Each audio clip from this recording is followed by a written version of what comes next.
আমরা অনেকেই বন্ধুরা মিলে অনেক রকম প্ল্যান করে থাকি, বাট আমাদের এই রেগুলার জীবনে ব্যস্ততার মাঝে অনেক সময় সেগুলো বাদ পড়ে যায়। আর তারই মাঝে এই প্ল্যানগুলোকে সাকসেসফুল করে তোলার জন্য চেষ্টা তো আমাদেরকে চালিয়ে যেতেই হবে। আর ঠিক সেই রকমভাবেই অনেক দিনের প্ল্যানিং প্লটিংয়ের পর অ্যাট লাস্ট একটা ডেট ফিক্সড করে আমরা সবাই মিলে চলে আসি কলকাতা রাজবাড়িতে। আর এখানে এসে দেখি প্রথমে নাম লিখিয়ে তারপর এখানে সবাইকে বরণ করে ভেতরে নিয়ে যাওয়া হচ্ছে। সবাই মিলে ঠিক করা হয় এই গার্লস ডে আউটের দিন আমরা সবাই শাড়ি পরবো। আর আমিও পরেছিলাম আমার মায়ের এই সুন্দর নীল রঙের শাড়িটা। কলকাতা রাজবাড়ির বাইরেটা ছিল যথেষ্ট অ্যাস্থেটিকভাবে সাজানো, তাই এখানে কিছু ভিডিও না করে কি থাকা যায়। সবাই এসে উপস্থিত হয়ে গেলে আমরা চলে যাই ভেতরে। মেনু কার্ড হাতে পেতে না পেতে তিন্নি বসে পড়ে মেনুটাকে ডিসাইড করে নেওয়ার জন্য। কলকাতা রাজবাড়ি অ্যান অথেন্টিক বেঙ্গলি রেস্টুরেন্ট। এখানে মেনুতে ছিল বিভিন্ন রকম থালির অপশন, ইলিশ থালি, মহারাজা থালি, মহাভোজ থালি, আরও নানা অপশনস। আর এর মধ্যে থেকে আমরা অর্ডার করি 2টো মহারাজা থালি আর একটা মহাভোজ থালি, আর এইগুলো প্রত্যেকটাই ছিল শেয়ারেবল। আর এখানকার অ্যাম্বিয়েন্সটাও ছিল বেশ সুন্দর, বাঙালিয়ানা একটা ফিল আছে বেশ। অনেক দিন পর দেখা হওয়ার জন্য প্রায় অনেক গসিপ জমে আছে, তাই আমরা বসে পড়ি একটু গল্প করতে।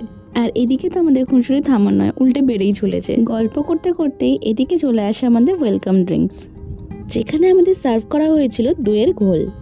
ওয়েলকাম ড্রিঙ্কস হিসেবে এটা বেশ আমার ভালোই লেগেছে খেতে।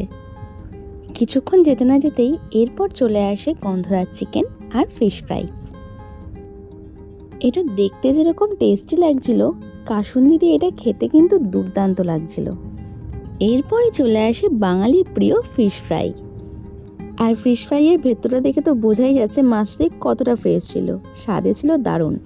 এরপর আমাদের সামনে পরিবেশন করা হয় মহারাজা থালি আরও নানা রকম আইটেম। আর এই থালির প্রত্যেকটা আইটেম টেস্ট করার জন্য আমি তো খুব এক্সাইটেড হয়েছিলাম। একটা কথা ফার্স্টেই ক্লিয়ার করে দিই, যেহেতু এখানে 2 রকমের থালি অর্ডার দেওয়া হয়েছিল, তাই জন্য অনেক রকমের আইটেম ছিল। যদি তোমাদের মেনু নিয়ে কোনো কনফিউশন হয়, তোমরা একবার মেনু কার্ডটা চেক করে নিতে পারো। আমি ফার্স্টে ট্রাই করে নিই সাদা ভাত, ডাল আর ঝুরি আলু ভাজা। এরপর ছিল মেনুতে মিক্স ভেজ, যেটাও কিন্তু খেতে ছিল দারুণ। এরপর আমি ট্রাই করি ছানার ডালনা, এটাও ছিল যথেষ্ট ফ্রেশ। এরপর মেনুতে ছিল একটা নিউ আইটেম, ভেটকি ভাপা। এখানকার প্রত্যেকটা ফিশ আইটেমগুলো দেখে বোঝাই যাচ্ছে যে এরা রান্নার জন্য কতটা ফ্রেশ কোয়ালিটির ফিশ ইউজ করে থাকে। সাথে রান্নার স্বাদ নিয়ে তো কোনো কথাই হবে না। এরপর আমি মহাভোজ থালি থেকে ট্রাই করি দই কাতলা, হালকা মিষ্টি স্বাদে, এটাও কিন্তু দারুণ খেতে ছিল। দেন মেনুতে ছিল মেন অ্যাট্রাকশন চিংড়ি মাছের মালাইকারি। এই আইটেমটা নিয়ে আমাদের একটু প্রবলেম ফেস করতে হয়েছিল। আসলে যখন এটা ভেতর থেকে খোলা হয় তখন দেখা যায় ভেতরে কোনো মাছই নেই, তাই আমরা সঙ্গে সঙ্গে ওনাদেরকে এটা জানাই আর ওনারা সঙ্গে সঙ্গে এটা রিপ্লেস করে দেন। আদারওয়াইজ এটা মোটামুটি আমার ভালোই লেগেছে। নেক্সট আমাদের মেনুতে ছিল মেথি চিকেন।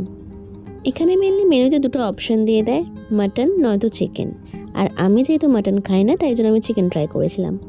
আর পোলাও দিয়ে তো মেথি চিকেনটা বেশ দুর্দান্ত লাগছিল, এক আলাদাই কম্বিনেশন।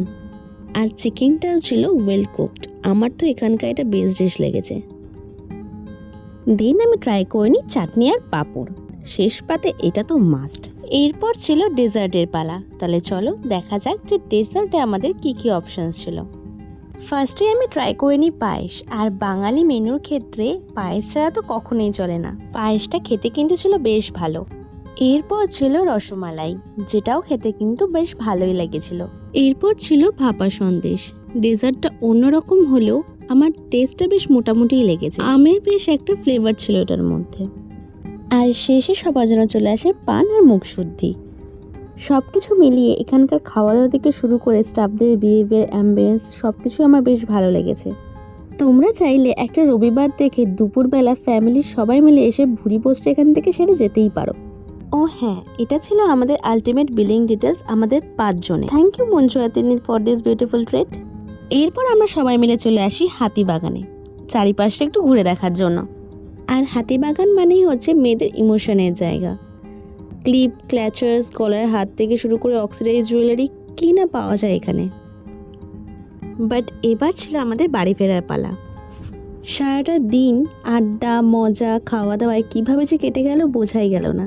তাহলে চলো দেখা হবে অন্য কোনো ভিডিওতে। ততক্ষণের জন্য টাটা।